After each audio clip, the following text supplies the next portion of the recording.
नमस्कार, देश की बात में आपका स्वागत है। मैं हूं मनोज मानस। खबरों का रुख करेंगे उससे पहले देख लेते हैं इस वक्त की अहम सुर्खियां। कर्नाटक में आरक्षण मुद्दे पर लोकसभा राज्यसभा में हंगामा। भाजपा ने कांग्रेस से मांगी सफाई। मणिपुर समेत कई मुद्दों पर गहमागहमी। राष्ट्रपति द्रौपदी मुर्मू का छत्तीसगढ़ दौरा। रजत जयंती समारोह में हुई शामिल। विधानसभा में राष्ट्रपति बोली, छत्तीसगढ़ से मुझे लगाव, 5 से 6 बार यहां आई। 5 अप्रैल को श्रीलंका के दौरे पर जाएंगे प्रधानमंत्री मोदी। सोलर पावर प्लांट का करेंगे उद्घाटन। श्रीलंका के विदेश मंत्री विजिथा हेरथ ने संसद में दी जानकारी। दिल्ली में इंडिया गठबंधन के छात्र संगठनों का प्रदर्शन। राहुल बोले, आरएसएस के हाथ में एजुकेशन सिस्टम, किसी को रोजगार नहीं मिलेगा, देश बर्बाद हो जाएगा। नागपुर हिंसा के मुख्य आरोपी के घर पर चला बुलडोजर। बिल्डिंग प्लान की मंजूरी न होने पर कार्रवाई। 100 से अधिक लोगों को किया गया गिरफ्तार। राजस्थान में 40, एमपी में 39 डिग्री पहुंचा तापमान। ओडिशा में आज भी बारिश का अलर्ट। पंजाब में 4 डिग्री तक बढ़ेगा पारा। आप देख रहे हैं के न्यूज, खबरों का सारथी। और अब खबरें विस्तार से। अहम खबर से बुलेटिन की शुरुआत करते हैं। नई दिल्ली के त्रिवेणी कला संगम ऑडिटोरियम में 2 दिवसीय अभ्युदय 2025 का आयोजन किया गया। इस कार्यक्रम का आयोजन मातृ दर्शन शिक्षा समिति उदयपुर राजस्थान द्वारा किया गया। कार्यक्रम का उद्घाटन राष्ट्रीय स्वयंसेवक संघ के वरिष्ठ प्रचारक और पूर्व राज्यसभा सांसद देवदास आपटे ने किया।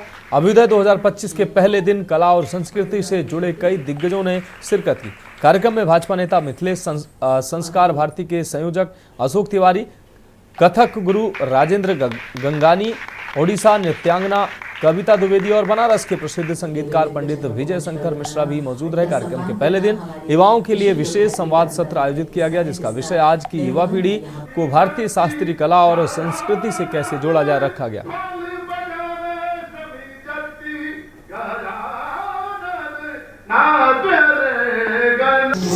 हाँ, हमने काफ़ी ये जो अभ्युदय का ये बड़ा अच्छा इनिशिएटिव था। ये ऐसे संभाषण होना चाहिए और संवाद होना चाहिए। तो ये युवा पीढ़ी का ये एक बहुत समस्या है आजकल, यानी उनको ये हमारा कला लेके कैसे आगे जाए, ये एक समस्या भी है, ये एक बहुत बड़ा प्रश्न भी है। यानी जो हमने ये जो निर्णय मीन्स डिसीजन ने एक काफ़ी लोगों ने, हम सब ने एक ये देखा है। यानी हम भी, मैं ये मानना चाहती हूँ युवाओं को अब लिफ्ट करने के लिए, उनको ये जुड़ने के लिए उनको पहला उनमें इंटरेस्ट जगाना बहुत ज़रूरी है। ये एक तो स्पीक में के जैसे जो ऑर्गेनाइजेशन है, तो उनको थोड़ा सा और नीचे से शुरू करना चाहिए। स्कूल लेवल में जब छोटे बच्चे होते हैं तभी उनको छोटा उसमें इंटरेस्ट जगाना बहुत ज़रूरी है। मुझे लगता है ये बहुत ही आज के संदर्भ में बहुत ज़रूरी है, क्योंकि संगीत और नृत्य जो हैं ये ऐसी विधाएं हैं जो बहुत सपोर्ट मांगती हैं, जैसे मैं पहले भी कह चुकी हूँ। और जितने ज़्यादा मंच इन लोगों को मिलेगा, ये बहुत ही प्रतिभावान कलाकार हैं और बहुत अच्छी इन्होंने शिक्षा भी पाई है।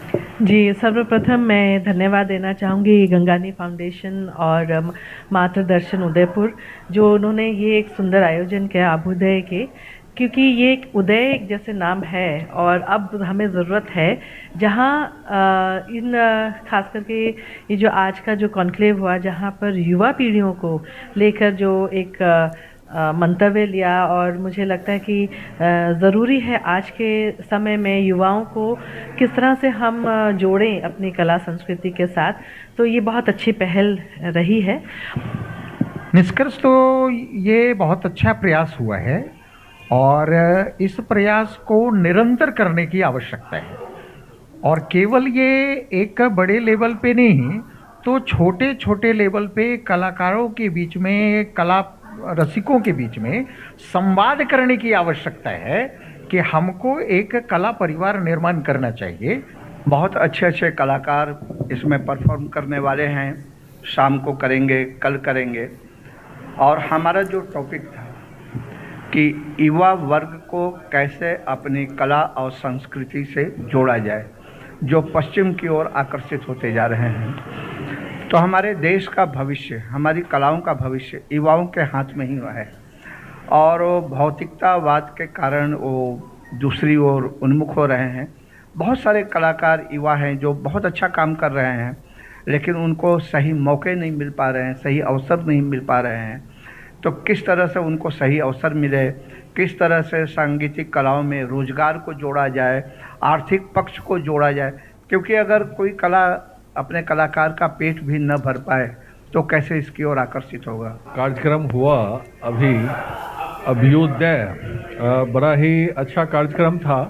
और देखिए जो जिस तरह से कला संस्कृति को बढ़ावा देने के लिए, उसको बचाए रखने के लिए, जो आज की युवा पीढ़ी के बीच उसको प्रचार और प्रसार करने के लिए जो ज़रूरी है, उसके लिए ये अभ्युदय प्रोग्राम जो हुआ 2 दिन, बहुत ही अच्छा प्रोग्राम हुआ।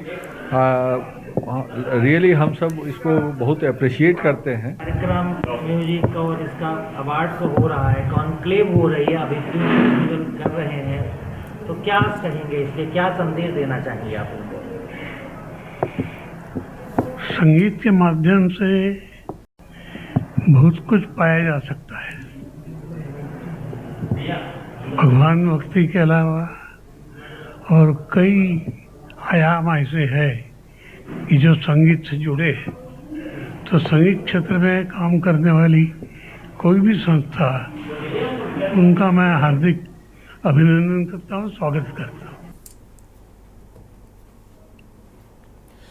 मुख्यमंत्री नायब सिंह सैनी ने त्वरित कार्रवाई का उदाहरण पेश करते हुए महज 12 घंटे से भी कम समय में अपनी घोषणा पूरी कर दी। घोषणा आपको बता दें, पंजाब से आए सरपंचों की मांग पर जींद से पटियाला सीमावर्ती गांवों के लिए बस सेवा शुरू कर दी गई। इसी क्रम में मुख्यमंत्री ने रेल मंत्री अश्विनी वैष्णव को पत्र लिखकर श्री गंगा नगर नादर एक्सप्रेस और सरबत दा भला ट्रेन के धमतान साहिब में ठहराव की मांग की। उन्होंने कहा कि ये स्टॉपेज श्रद्धालुओं की आस्था और आम जनता के हित में आवश्यक है।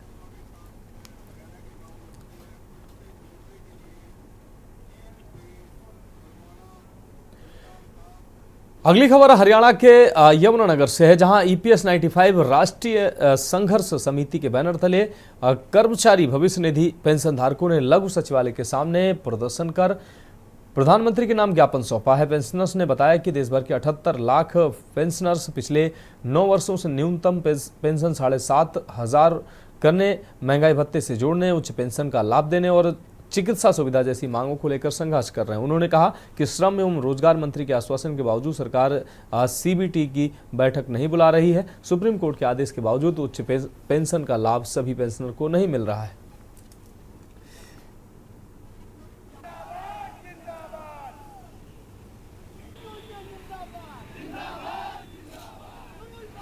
आज ही हम लोगों ने 1 महीने पहले डेट दिया था कि 24 मार्च को हम लोग जनपद की 18 सूत्री मांगे हैं।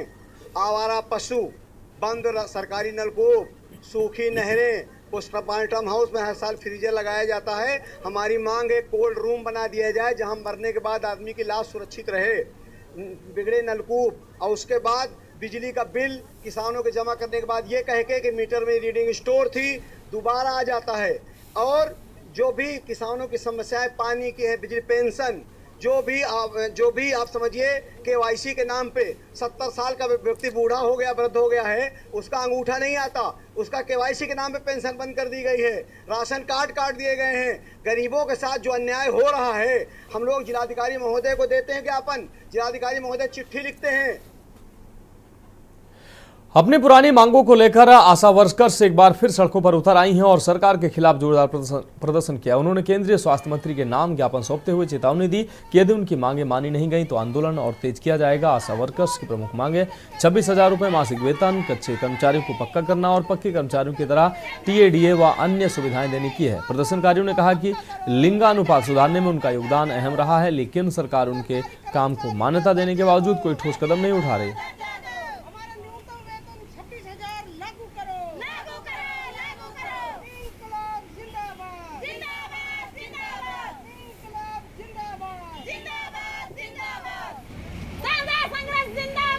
लंबा समय हमें मांग पत्र देते देते हो गया, बहुत समय हो गया।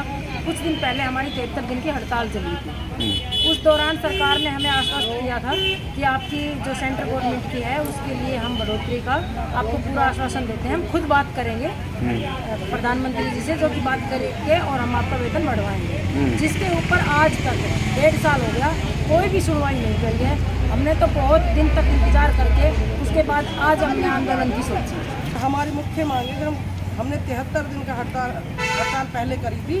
सरकार ने हमारा 3 महीने का फिक्स वेतन काट लिया, जो कि सरकार ने लेटर भी दे दिया था, अभी तक वो पैसे हमारे जारी नहीं करे 3 महीने। और जो ये लेटर है ना, ये तो हम ये समझ लो कि उनको इनविटेशन देने आए हैं। इसके अलावा इसके बाद भी अगर सरकार नहीं मानी तो फिर वही हड़ताल होगी, अब की बार मतलब कलम तोड़ हड़ताल होगी। इसके बाद हम कुछ नहीं करेंगे। तो खबरों में वक्त एक ब्रेक का है, जल्द हाजिर होंगे। ब्रेक के बाद देश की बात में एक बार फिर से आपका स्वागत है। रुक करेंगे अगले अहम खबर का। फरीदाबाद बीके अस्पताल में लगभग 100 आशा वर्करों ने अपनी मांगों को लेकर प्रदर्शन किया और प्रधानमंत्री नरेंद्र मोदी के नाम ज्ञापन सौंपा। आशा वर्करों ने वेतन बढ़ोतरी, बकाया वेतन भुगतान और स्थायी कर्मचारी घोषित करने की जैसी मांगे रखी। उनका कहना है कि 73 दिन की हड़ताल के बाद भी उनकी बकाया राशि नहीं दी गई है। संघ की प्रधान हेमलता ने बताया कि आशाओं से लगातार अधिक काम लिया जा रहा है, लेकिन उसका उचित मानदेय नहीं मिल रहा है।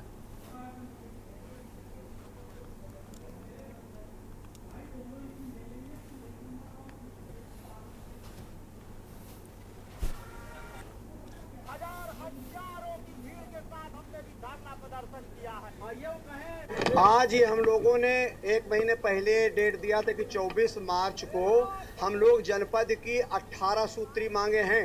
आवारा पशु, बंद सरकारी नलकूप, सूखी नहरें, पोस्टमार्टम हाउस में हर साल फ्रीजर लगाया जाता है। हमारी मांग है कोल्ड रूम बना दिया जाए जहां मरने के बाद आदमी की लाश सुरक्षित रहे। बिगड़े नलकूप और उसके बाद बिजली का बिल किसानों के जमा करने के बाद ये कह के कि मीटर में रीडिंग स्टोर थी, दोबारा आ जाता है। और जो भी किसानों की समस्याएं पानी की है, बिजली, पेंशन, जो भी आप समझिए KYC के नाम पे 70 साल का व्यक्ति बूढ़ा हो गया, वृद्ध हो गया है, उसका अंगूठा नहीं आता, उसका KYC के नाम पे पेंशन बंद कर दी गई है, राशन कार्ड काट दिए गए हैं। गरीबों के साथ जो अन्याय हो रहा है, हम लोग जिलाधिकारी महोदय को देते हैं ज्ञापन, जिलाधिकारी महोदय चिट्ठी लिखते हैं। और इस बीच उत्तर प्रदेश की राजधानी से बड़ी खबर सामने आ रही है। लखनऊ से अहम खबर, राहुल गांधी की नागरिकता पर हाईकोर्ट में सुनवाई। केंद्र सरकार ने स्टेटस रिपोर्ट दाखिल करने को मांगा समय। कोर्ट ने 8 की जगह 4 हफ्ते का समय दिया। अगली सुनवाई 21 अप्रैल को निर्धारित की गई है। केंद्र सरकार को 21 अप्रैल तक स्टेटस रिपोर्ट देनी होगी। हाईकोर्ट की लखनऊ बेंच में हुई सुनवाई। तो जस्टिस AR मसूदी व अजय श्रीवास्तव की बेंच में सुनवाई हुई। नागरिकता याचिका पर आगे भी जारी रहेगा मामला। तो लखनऊ से अहम खबर आपको बता रहे हैं, राहुल गांधी की नागरिकता पर हाईकोर्ट में सुनवाई हुई। केंद्र सरकार ने स्टेटस रिपोर्ट दाखिल करने को मांगा समय। कोर्ट ने 8 की जगह 4 हफ्ते का समय दिया। अगली सुनवाई 21 अप्रैल को होगी। केंद्र सरकार को 21 अप्रैल तक स्टेटस रिपोर्ट देनी होगी। अब रुक करते हैं अगले अहम खबर का। हरियाणा के फरीदाबाद से अहम खबर है। फरीदाबाद में रेलवे आपको बता दें, फरीदाबाद में खुले सीवर की 12 फीट गहरे मैन होल में गिरा युवक, बाल उसकी जान बची है। फरीदाबाद के नेशनल हाईवे 19 स्थित गांव अजरौंदा के पास एक बड़ा हादसा होते होते टल गया। राह चलता एक युवक अनंत अग्रवाल अंधेरे में खुले सीवर के मैन होल को नहीं देख पाया और उसमें गिर गया। गनीमत रही कि उसके पिता महेश अग्रवाल पास ही थे और राहगीरों की मदद से उसे सुरक्षित बाहर निकाल लिया। इस हादसे में युवक को गंभीर चोटें आई, लेकिन समय रहते उसे बचा लिया गया, नहीं तो उसकी जान जा सकती थी। घायल अनंत अग्रवाल ने बताया कि वह अपने पिता के साथ पैदल जा रहे थे, लेकिन हाईवे पर रोशनी की कमी के कारण खुला हुआ सीवर नजर नहीं आया और वह उसमें गिर गया। शोर मचाने पर राहगीरों ने उसके पिता को सूचना दी, जिसके बाद उन्हें बाहर निकाला गया। सिर पर चोट लगी बेटा कहीं पे? यही कहना चाहूँगा जी, एक तो पूरी यहाँ पे लाइट की कोई व्यवस्था नहीं है। यहाँ पूरी गली में आप देख सकते हैं पूरा अंधेरा है, तो यहाँ पे जो गड्ढा है कोई दिख ही नहीं सकता। और इतना बड़ा गड्ढा जिसमें ये 12 फुट की गहराई है, उसको खुला छोड़ा हुआ है। तो ये तो चलो बड़ा बच्चा था, हिम्मत करके बाहर आ गया, हमने निकाल लिया। अगर कोई छोटा बच्चा होता तो वो नहीं निकल सकता, तो उसकी जान भी जा सकती थी। तो इसके लिए पूरी तरह से प्रशासन और यहाँ के जो अधिकारी है वो पूरी तरह से, और नेतागण जिम्मेदार है, वो अपनी मतलब जिम्मेदारियों से भाग रहे हैं। आपको कैसे सूचना मिली? मैं बस इसके पीछे पीछे ही आ रहा था, तो थोड़ी देर बाद देखा मैंने कि मेरा बेटा नहीं दिख रहा है। तो एक भाई साहब बाइक पे जा रहे थे, उन्होंने बोला जी आपका बेटा नीचे गिर गया है। तो ये तो अगर उन्होंने बता दिया तो मैं तुरंत देख लिया, नहीं तो मैं देख ही नहीं सकता था। और मैं ढूंढता रहता और वो मिलता नहीं, और वो नीचे ढूंढता रहता कि वो कोई आए ना, हम उसको ढूंढ पाते ना वो हमें ढूंढ पाता। मैं आइसक्रीम खाते हुए यहाँ पे खड़ा हुआ था, तभी गाड़ी आई थी तो मैं पीछे हुआ था, तभी ये बोरवेल खड़ा हुआ था। तो जो इसका पत्थर है यहाँ पे, इसमें मेरा पैर अटक गया तो मैं उसके अंदर गिर गया था। सीवर में ही? हाँ, सीवर खुला हुआ था। पूरा सीवर खुला हुआ था? हाँ, पूरा खुला हुआ। अभी हमने ढका है इसको, अभी ढका है इसको। क्या कहना चाहेंगे यहाँ के नगर निगम के जो अधिकारी हैं, प्रशासनिक अधिकारी, उनके लिए क्या कहना चाहेंगे जो इतनी बड़ी लापरवाही है? पहला कि लाइट ही नहीं लगाया यहाँ पे, किसी को कुछ दिख ही नहीं रहा था, स्ट्रीट लैंप ही नहीं है यहाँ पे, कुछ एक लैंप नहीं है। फिर यहाँ पे इनको ध्यान रखना चाहिए था कि सीवर को बंद किया जाए या फिर उन सब चीज़ों के लिए। आपके साथ बहुत बड़ा हादसा हो सकता था, कोई सिर वगैरह में चोट लग सकती थी, बेहोश हो सकते थे, पानी भी बह रहा है इसके अंदर, आपके सारे कपड़े खराब हो गए। हाँ, पर अच्छा हुआ। तो खबरों में वक्त एक और ब्रेक का, जल्द हाजिर होंगे। ब्रेक के बाद खबरों में एक बार फिर से आपका स्वागत है। इस बीच उत्तर प्रदेश के मेरठ से बड़ी खबर सामने आ रही है। शहर काजी विवाद सुलझा, डॉक्टर, आपको बता दें शहर काजी का विवाद सुलझा है। डॉक्टर सलकीन को समर्थन, शहर काजी का विवाद सुलझा, डॉक्टर सलकीन को समर्थन। कारी शफीकुर रहमान ने डॉक्टर सलकीन को शहर काजी माना, हर संभव सहयोग देने का आश्वासन भी दिया। तो डॉक्टर सलकीन ने जताया आभार। कारी शफीकुर रहमान ने डॉक्टर सलकीन को शहर काजी माना, हर संभव सहयोग देने का आश्वासन भी दिया। डॉक्टर सलकीन ने शफीकुर रहमान का जताया आभार। काजी की कुर्सी को लेकर चल रहा था विवाद, जो अब समाप्त हुआ है। तो शहर काजी विवाद सुलझा, डॉक्टर सलकीन को समर्थन मिला है। कारी शफीकुर रहमान ने डॉक्टर सलकीन को अपना समर्थन दिया, हर संभव सहयोग का आश्वासन भी दिया।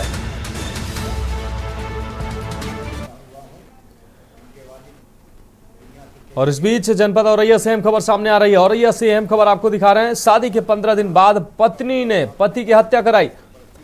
औरैया से इस वक्त की बड़ी खबर, खेत में पड़ा मिला युवक का शव। शादी के 15 दिन बाद ही पत्नी ने पति की हत्या कराई, खेत में पड़ा मिला है शव। पुलिस जांच में हत्या का खुलासा हुआ है। भाई की तहरीर पर केस दर्ज हुआ है। जबरन हुई थी शादी, ये बात सामने आ रही है। तो शादी के महज 15 दिन के बाद ही पत्नी ने पति की हत्या कराई, प्रेमी को 1 लाख देकर हत्या कराई। आरोपी पत्नी और प्रेमी फरार।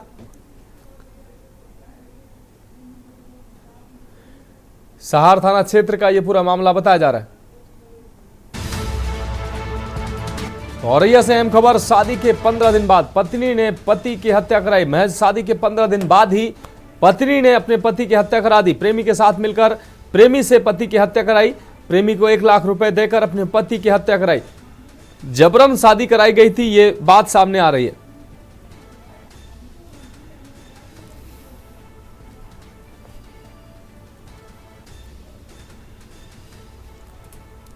तो शादी के महज 15 दिन के बाद ही पति की हत्या करवाई पत्नी ने, प्रेमी को 1 लाख रुपए देकर हत्या कराई। आरोपी पत्नी और प्रेमी फरार बताए जा रहे हैं। सहार थाना क्षेत्र का यह पूरा मामला बताया जा रहा है।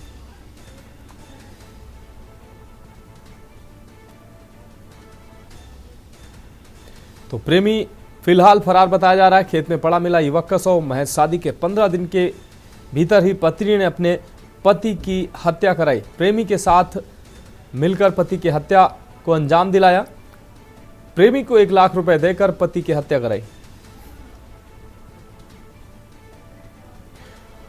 और इस खबर पर ज्यादा जानकारी के लिए हमारे संवाददाता उमेश अवस्थी औरैया से हमारे साथ जुड़ गए हैं। उमेश, प्रेमी को 1 लाख रुपए देकर पत्नी ने अपने ही पति की हत्या कराई। महज 15 दिन ही हुए थे शादी की और पत्नी ने इतनी बड़ी वारदात को अंजाम दिया। क्या है पूरा मामला? उमेश, क्या आप हमें सुन पा रहे हैं? उमेश, क्या मेरी आवाज आपको मिल पा रही है? तो औरैया से इस वक्त की अहम खबर आपको दिखा रहे हैं। खेत में पड़ा मिला है 100। पत्नी ने प्रेमी को 1 लाख रुपए देकर अपने ही पति की हत्या कराई है। शादी के महज 15 दिन के बाद ही पत्नी ने यह घटना को अंजाम दिया है। भाई की तहरीर पर केस दर्ज हुआ है। वहीं प्रेमी फरार बताया जा रहा है। जबरन शादी हुई थी, यह भी बात सामने आ रही है।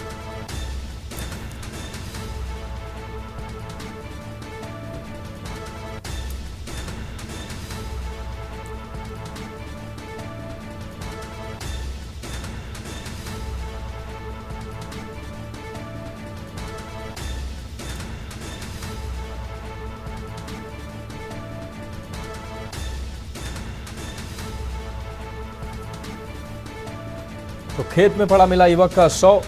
पत्नी ने पति की हत्या कराई। शादी के 15 दिन के बाद पत्नी ने पति की हत्या कराई। अपने प्रेमी को 1 लाख रुपए देकर पत्नी ने पति की हत्या कराई। भाई की तहरीर पर केस दर्ज हुआ है।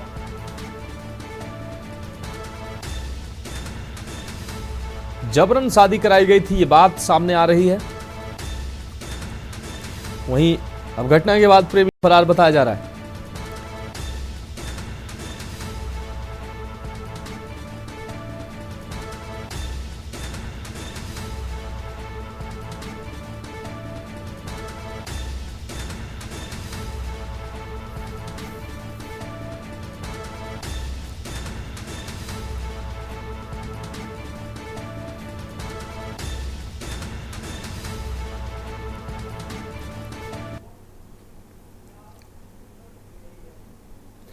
अब रुक करेंगे अगली अहम खबर का लखनऊ से। अगली अहम खबर जहां लखनऊ के किंग जॉर्ज मेडिकल यूनिवर्सिटी में सोमवार सुबह एक दर्दनाक हादसा हुआ। लखीमपुर खीरी की रहने वाली 32 वर्षीय दीपमाला ने इमारत से गिरकर अपनी जान गंवा दी। घटना के बाद अस्पताल परिसर में हड़कंप मच गया। डॉक्टरों ने महिला को मृत घोषित कर दिया। वहीं पुलिस ने शव को पोस्टमार्टम के लिए भेजकर जांच शुरू कर दी है। दीपमाला लंबे समय से कैंसर जैसी गंभीर बीमारी से जूझ रही थी।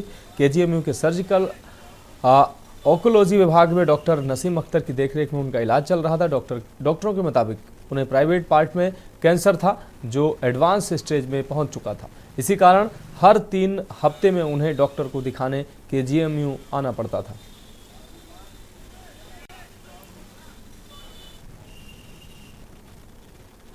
रुक करेंगे अगले अहम खबर का। बहुजन समाज पार्टी के अध्यक्ष मायावती ने अन्य पिछड़ा वर्ग के जनाधार को मजबूत करने के लिए विशेष बैठक बुलाई। ये बैठक मंगलवार सुबह 11 बजे बीएसपी के प्रदेश कार्यालय में होगी। बैठक में पार्टी के वरिष्ठ नेता और ओबीसी समुदाय से जुड़े पदाधिकारी शामिल होंगे। इस दौरान आगामी चुनाव के मद्देनजर समाज में पार्टी की पकड़ को मजबूत करने के लिए चर्चा की जाएगी। सूत्रों के अनुसार इस बैठक में विभिन्न जिलों में ओबीसी समाज के बीच बीएसपी की स्थिति की समीक्षा की जाएगी। उसके अलावा इस वर्ग के मतदाताओं को जोड़ने और पार्टी की नीतियों को उन तक प्रभावी ढंग से पहुंचाने के लिए रणनीति बनाई जाएगी।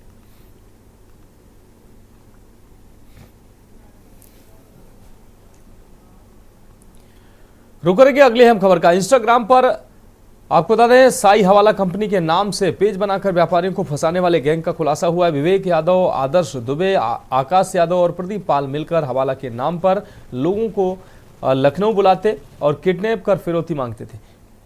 22 मार्च को बेंगलुरु के व्यापारी मंजूनाथ उनके जाल में फंस गए। लखनऊ पहुंचने पर गैंग ने उन्हें किडनैप कर 1 करोड़ रुपए की फिरौती मांगी। मंजूनाथ की पत्नी को शक हुआ तो उसने पुलिस को सूचना दी। सरोजनी नगर पुलिस ने तुरंत कार्रवाई कर अपहृत व्यापारी को बचा लिया और आरोपियों को गिरफ्तार कर लिया। देखिए, दिनांक 22 मार्च की देर रात्रि को थाना सरोजनी नगर पुलिस को यह सूचना मिली थी कि मंजूनाथ नाम के एक व्यक्ति जो कि बेंगलोर के रहने वाले हैं, वो 22 तारीख के सुबह इंडिगो की फ्लाइट से एक व्यवसाय के सिलसिले में लखनऊ में आए थे और उसके कुछ टाइम बाद उन्होंने अपनी पत्नी को एक होटल में चेक इन करने के बाद उन्हें सूचना भी दी और उसके कुछ समय बाद उन्होंने अपनी पत्नी को फ़ोन मिला के उनसे व्यवसाय के लिए 1 करोड़ रुपये ट्रांसफ़र करने के लिए बोला, जिससे कि उन्हें शक गहराया क्योंकि वो अमूमन कन्नड़ में बात करा करते थे, लेकिन उन्होंने इस समय हिंदी में बात करी थी। इसमें पुलिस को सूचना मिली थी। इसमें हमने तत्काल सूचना के आधार पर हमने टीम्स गठित कर दी और हमने अपनी टीम्स लगा दी। इसमें आज हमको सफलता मिली है।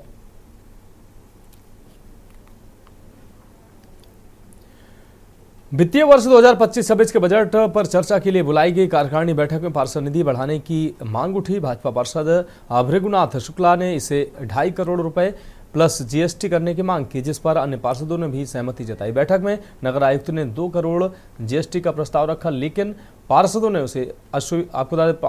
ने इसे स्वीकार नहीं किया। लंबी बहस के बाद पार्षद निधि को 2.1 करोड़ प्लस जीएसटी करने पर सहमति बनी। इसके साथ ही महापौर और नगर आयुक्त की निधि में 10-10 करोड़ रुपए की कटौती की गई।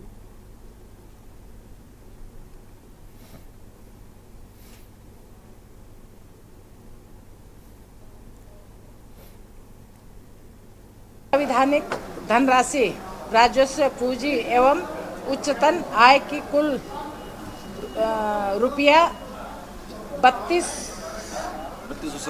3270 करोड़ प्रस्तुत किया गया है, जिसमें निम्नलिखित संशोधन में मान्य कार्यकारिणी द्वारा पारित किया गया है। कब्रिस्तान शमशान की मरम्मत के लिए हमने 1 करोड़ रखा है। नवीनीकरण मरम्मत जो होती है, नवीनीकरण के लिए हमने 228 पहले था, अब 271 करोड़ रखा है। पार्क की बाउंड्री मरम्मत आदि रंगाई पुताई के लिए 60 करोड़ रखा है। निर्माण और मरम्मत स्कूल के लिए 5 करोड़ रखा है। और हम अब ई-पेम हो रहा है, सारा ऑफिस हो रहा है, उसके लिए हमने 4 करोड़ रखा है। और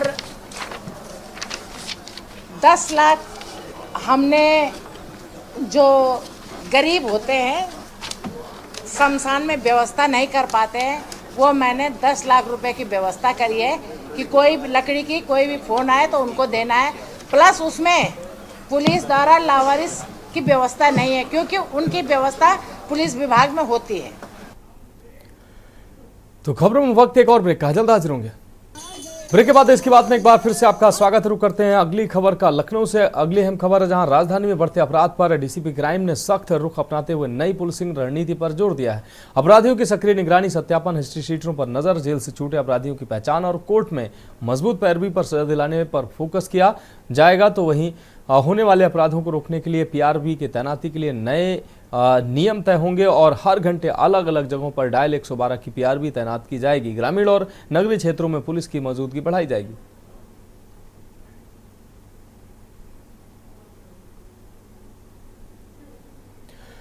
रुक करेंगे अगली अहम खबर का। बसपा सुप्रीमो मायावती ने अपने एक्स अकाउंट पर बड़ा बयान जारी करते हुए उन्होंने कहा कि पार्टी या राजनीतिक स्वार्थ के लिए संविधान में बदलाव नहीं कर सकती और न ही ऐसा करने दिया जाएगा। मायावती ने बीएसपी कार्यकर्ताओं को सतर्क रहने को कहा और संविधान की रक्षा के लिए प्रतिबद्धता जताई। चुनावी माहौल के बीच उनका यह बयान तेजी से वायरल हो रहा है।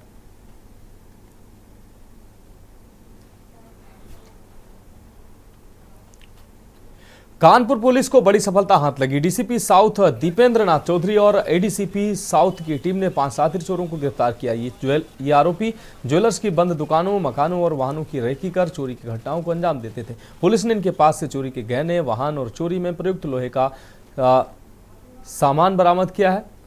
हनुमंत विहार थाना पुलिस ने 80 सीसीटीवी कैमरों की फुटेज खंगालने के बाद आरोपियों को ट्रेस किया। ऑपरेशन त्रिनेत्र अभियान के तहत इनकी गिरफ्तारी की गई।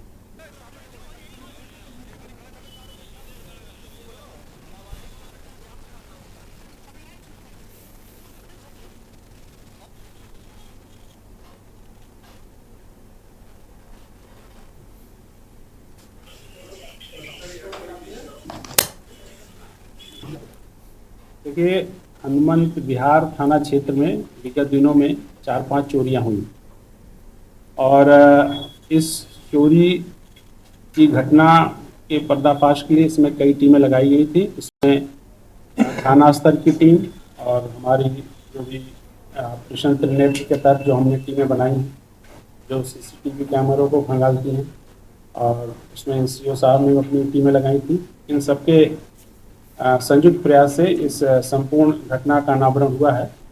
19 तारीख की रात में थाना हनुमान विहार के एक मछलिया चौराहे पर लक्ष्मी ज्वेलर की शॉप से रात में इन लोगों ने शटर तोड़ करके उससे ज्वेलरी चोरी की थी। अलीगढ़ के कस्बा कोडियागंज में रजवाहा कटने से किसानों की रबी की सैकड़ों बीघा फसल जलमग्न हो गई। किसानों ने सिंचाई विभाग पर लापरवाही का आरोप लगाते हुए जल्द समाधान की मांग की है। भारतीय किसान यूनियन के पदाधिकारियों ने प्रशासन को चेतावनी दी कि अगर समस्या का समाधान नहीं हुआ तो वे अधिकारियों का घेराव कर धरना प्रदर्शन करेंगे। ग्रामीणों का कहना है कि कई बार शिकायतें करने के बावजूद सिंचाई विभाग ने ध्यान नहीं दिया, जिससे ये स्थिति उत्पन्न हुई।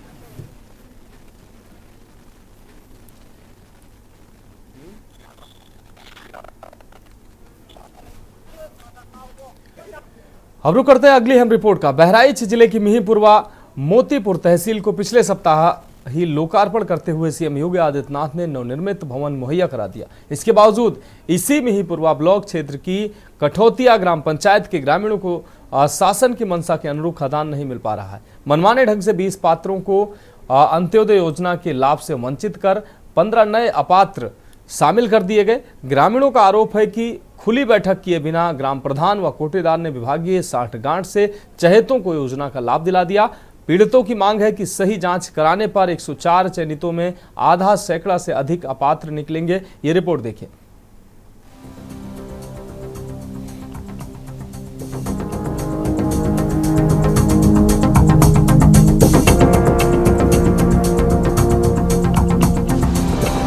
प्रधानमंत्री नरेंद्र मोदी जरूरतमंद गरीबों को मुफ्त में राशन दिला रहे हैं। कोविड संक्रमण काल में शुरू की गई ये व्यवस्था लगातार बढ़ाते हुए जारी रखी जा रही है। इसके बाद भी जमीनी स्तर पर की जा रही मनमानी और धांधली जारी है।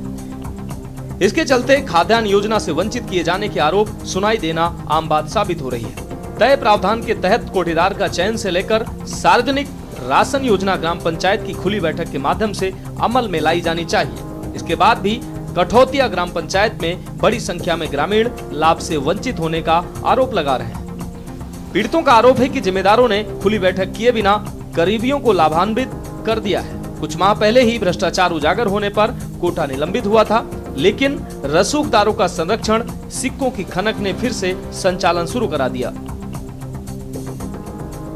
हम लोगों का समस्या ये है कि हम लोग का अंत्योदय कार्ड 20 आदमियों का कट गया है और बिना कोई बैठक, बिना सूचना दिए जो है अपने मन का ये लोग प्रस्ताव पास किए हैं, जिसमें हम 20 आदमियों के इसलिए कटाया कि उनको हम लोग वोट नहीं दिए थे। 20 आदमी में जिसमें 15 निषाद हैं, 5 अन्य लोग हैं और 15 जैसे हमारे निषाद के इलेक्शन में खड़े थे तो हमारे रिश्तेदार थे तो हम लोग अपने निषाद को दिए। वही रंजिश के कारण इस समय हम लोग का कार्ड काट दिए हैं कि 20 आदमी का इनका कटेगा, हम अपना जिसका बनाएंगे तो 20 हमको वोट लो।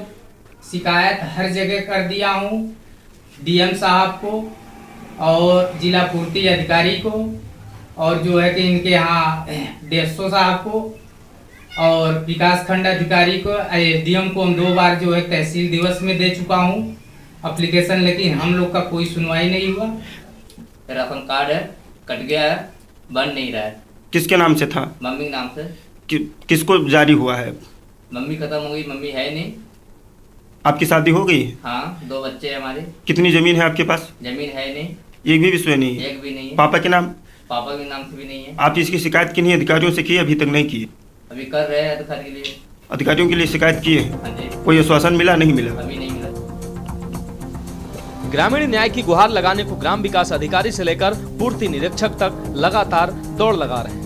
यही नहीं, संपूर्ण समाधान दिवस और डीएम एसडीएम से भी फरियाद लगाई जा चुकी है। इसके बावजूद भ्रष्ट गठजोड़ के चलते सारी कवायद फेल साबित हुई है। गरीबों के हक लूटने की बड़ी मिसाल कायम करते हुए स्वयं कोटेदार की दादी के नाम अंत्योदय कार्ड जारी किया गया है। ग्रामीणों के मुताबिक 7 एकड़ जमीन धारक के नाम भी अंत्योदय कार्ड जारी है, इसलिए पात्रता पूरी करने वाले ग्रामीणों को खाद्यान्न नहीं मिल पा रहा है। इसी तरह ट्रैक्टर ट्रॉली धारकों को भी अंत्योदय से लाभान्वित किया जा रहा है। गांव पहुंचने पर ग्रामीण के न्यूज टीम से मुख्यमंत्री तक पीड़ा पहुंचाने की अपील करते हुए आंसू बहाना शुरू कर देते हैं। समस्या हमारी ये है कि प्रधान यहाँ के जो है कि गरीबों का राशन कार्ड काट करके अमीरों को बना रहे हैं और हम लोग का कोई सुनवाई नहीं हो रही है। प्रधान दबंग है।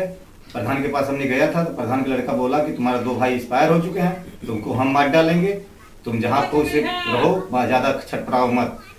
और क्या नाम है कि एक कोई काम सही नहीं सलामत करता है। हम लोग के राशन कार्ड बनना चाहिए। आपका अंत्योदय राशन कार्ड था अंत्योदय राशन कार्ड था और बगैर प्रस्ताव का, बगैर बैठक का, न पंच न बीडीसी किसी बैठक में अपने मर्जी से राशन कार्ड काट करके हम लोग मतलब बेरोजगार से ज़्यादा राशन कार्ड काट दिया है। प्रधान मिल के हमारे पास एक भी खेती नहीं है। हमारे 3 बच्चे मालिक मर गए हैं, एक भी खेती नहीं हो रहा। राशन मिलता है तो खा तो रहे, जो वो राशन नहीं मिलता है। की सत्ता योगी आदित्यनाथ के हाथों में होने के बावजूद ग्राम पंचायत में हो रही मनमानी शर्मनाक है। सीएम द्वारा बार बार योजनाओं का लाभ पात्रों को दिए जाने पर जोर दिया जाता रहा है। अफसरों पर भरोसा करने के लिए कई बार सीएम को विपक्ष के आरोपों का सामना भी करना पड़ता है। इसके बावजूद ब्लॉक व तहसील स्तर के अधिकारियों के साथ डीएम को मुख्यमंत्री की छवि पर बट्टा लगाने वालों पर सख्ती करनी चाहिए। पूरे मामले की जिला स्तरीय अधिकारी से जांच कराकर खुली बैठक में पात्रों का चयन किया जाना चाहिए। स्पेशल डेस्क के न्यूज इंडिया।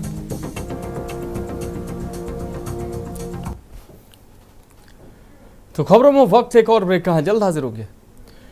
ब्रेक के बाद इसकी बात में एक बार फिर से आपका स्वागत है। करेंगे अगली अहम खबर का। गाजियाबाद के लोनी विधायक नंदकिशोर गुर्जर ने भाजपा प्रदेश अध्यक्ष को पत्र लिखकर पुलिस अधिकारियों पर गंभीर आरोप लगाए हैं। उन्होंने जिले की कानून व्यवस्था को लेकर नाराजगी जताई और पुलिस प्रशासन की कार्यप्रणाली पर सवाल उठाए।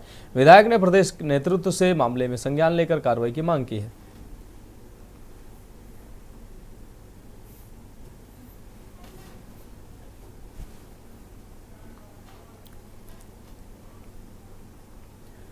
हथरौली तहसील के सिरसा गांव के कंपोजिट विद्यालय में मिड डे मील में कच्ची गाजर और मटर परोसने का वीडियो वायरल होने के बाद शिक्षा विभाग ने प्रिंसिपल राजेंद्र सिंह को निलंबित कर दिया है। प्रिंसिपल के निलंबन से छात्रों में आक्रोश फैल गया है, जिसके चलते कक्षा 8 के छात्रों ने परीक्षा का बहिष्कार कर दिया है। छात्र प्रिंसिपल की बहाली की मांग कर रहे हैं। परीक्षा का बहिष्कार करने वाले छात्र युवराज ने कहा कि प्रिंसिपल को साजिश के तहत फंसाया गया है और जब तक उनका निलंबन वापस नहीं होगा तब तक वो परीक्षा नहीं देगा। अभी ये गाजर मटर खा लो, उसके बाद तुम लोग सब घर चले जाओ, खाना खा के तब आ जाना, ठीक है? नाम है तुम्हारा? युवराज। कौन सी क्लास में पढ़ते हो? 8 में। तो आप एग्जाम देने नहीं जा रहे, क्या मामला है बेटा? सर हमें चाहिए कि हमारे सर आ जाएं वापस। क्या नाम है सर का? विचिंद्र सर। कहाँ गए हैं सर, क्या हुआ है? वो सर शिकायत करी गई झूठी और झूठे चंगुल में फंसाया गया उन्हें, इसलिए वो लिखा दिया गया है। तो सारे बच्चे यही कह रहे हैं एग्जाम नहीं देंगे? नहीं देंगे सर, नहीं देंगे। क्या मांग करते हैं आप? हम चाहते हैं कि सर हमारे वापस आए। हमारे सवेरे मतलब कि गाजर और मटर लेके आए थे सब्जी के लिए। तो रसोईया गई थी गमी में, कहीं मरे में गई थी अपने में। तो मतलब बोले कि घर रख जा रहा हूँ मैं, कल बना लेंगे। तो हमें भूख लग रही थी, तो मतलब हमने खुद बोला कि हमें गाजर और मटर खाने के लिए दे दो। और उससे पहले हमारे लिए फल भी बांट दिए गए। उसके बाद 12-1 बजे भाई रसोईया भी आई और खाना भी बना था। 2 बजे की तो खाना भी मिला था आपको? मिला था, खाया भी था। और सुबह केले भी मिले थे? हाँ केले मिले। और मतलब जब गाजर मटर बांटे थे तब सर ने देवलता मैडम ने वीडियो बना ली थी कि फल की जगह गाजर और मटर बांटे जा रहे हैं। 3 लोग पीछे पड़ गए, हाथ धो के सर के पीछे हाथ धो के पड़ गए सारे, कई दिन हो गए। अच्छा। झूठ बोलते हैं आप, वीडियो बना दिया झूठी। अच्छा। हमारे बारे में मतलब अच्छा भी सोचते हैं, हर जगह खेलने को भी जाते हैं, फिर भी गलत सोचते हैं उनके बारे में।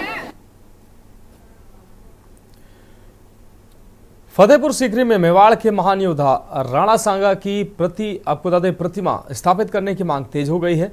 भाजपा सांसद राजकुमार चाहर ने इस संबंध में आगरा कमिश्नर को पत्र लिखकर प्रतिमा लगाने की अनुमति मांगी। उन्होंने प्रस्ताव दिया है कि सांसद निधि और जनसहयोग से आगरा गेट के पास प्रतिमा स्थापित की जाएगी। गौरतलब है कि 16 मार्च 1527 को फतेहपुर सीकरी के रूपवास खनुआ मैदान में राणा सांगा और मुगल आक्रमणकारी बाबर के बीच ऐतिहासिक युद्ध हुआ था। इस युद्ध में राणा सांगा ने बहादुरी से मुकाबला किया था।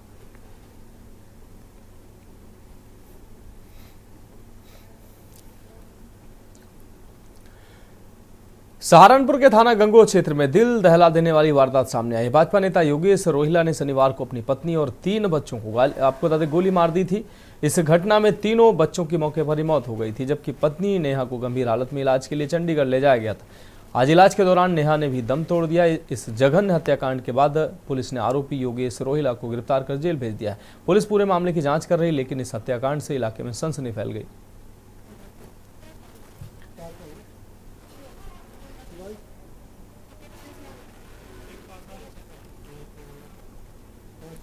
अगली खबर कौशाम्बी से है, जहां किसान यूनियन के कार्यकर्ताओं ने अपनी 18 सूत्रीय मांगों को लेकर कलेक्ट्रेट कार्यालय का घेराव किया। प्रमुख मांगों में आवारा पशुओं की समस्या का समाधान, नहरों में पानी छोड़े जाने और बिजली विभाग की मनमानी पर रोक लगाना शामिल है। प्रदर्शन के दौरान किसानों ने नारेबाजी करते हुए डीएम मधुसूदन हुलगी को ज्ञापन सौंपा। जिलाध्यक्ष नूरुल इस्लाम ने चेतावनी दी कि अगर जल्द कार्रवाई नहीं हुई तो किसान उग्र आंदोलन करेंगे। डीएम ने उचित कार्रवाई का आश्वासन दिया।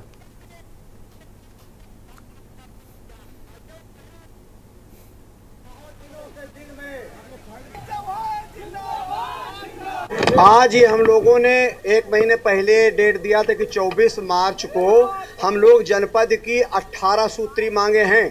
आवारा पशु, बंद सरकारी नलकूप, सूखी नहरें, पोस्टमार्टम हाउस में हर साल फ्रीजर लगाया जाता है। हमारी मांग है कोल्ड रूम बना दिया जाए जहां मरने के बाद आदमी की लाश सुरक्षित रहे। बिगड़े नलकूप और उसके बाद बिजली का बिल किसानों के जमा करने के बाद ये कह के कि मीटर में रीडिंग स्टोर थी, दोबारा आ जाता है। और जो भी किसानों की समस्याएं पानी की है, बिजली, पेंशन, जो भी आप समझिए केवाईसी के नाम पे 70 साल का व्यक्ति बूढ़ा हो गया, वृद्ध हो गया है, उसका अंगूठा नहीं आता, उसका केवाईसी के नाम पे पेंशन बंद कर दी गई है, राशन कार्ड काट दिए गए हैं। गरीबों के साथ जो अन्याय हो रहा है, हम लोग जिलाधिकारी महोदय को देते हैं ज्ञापन। जिलाधिकारी महोदय चिट्ठी लिखते हैं।